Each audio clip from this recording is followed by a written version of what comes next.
అప్పుడు ఏమవుతుందంటే బాడీ ఈ కాల్షియం అనేది ఎక్స్ట్రా ప్రొడ్యూస్ చేస్తుంది. ఫిల్టరేషన్ సరిగ్గా లేదు కాబట్టి మళ్ళీ వస్తాయమ్మా. అది 1-2 సార్లు చేయించుకున్న తర్వాత చేయించుకోకూడదు.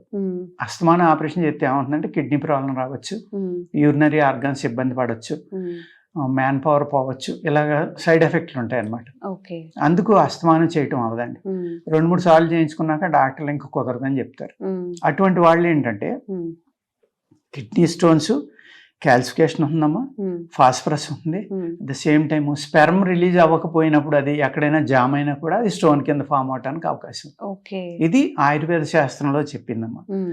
బయట అయితే అన్ని క్యాల్సిఫికేషన్ అని అంటారు, కానీ ఆయుర్వేద శాస్త్రంలో చాలా స్పష్టంగా ఫాస్ఫరస్, శుక్రం, స్పెర్మ్, కాల్షియం ఇన్ని రకాలుగా స్టోన్స్ రావడానికి అవకాశం ఉందనేది చాలా క్లియర్గా రాసి ఉందండి అందులో. కాకపోతే ఈ స్పర్మ్ రిలీజ్ అవ్వనప్పుడు వచ్చేది రేర్ కేసా సార్? రేర్ కేసెస్ చాలా తక్కువగా చాలా తక్కువగా ఉంటాయమ్మా.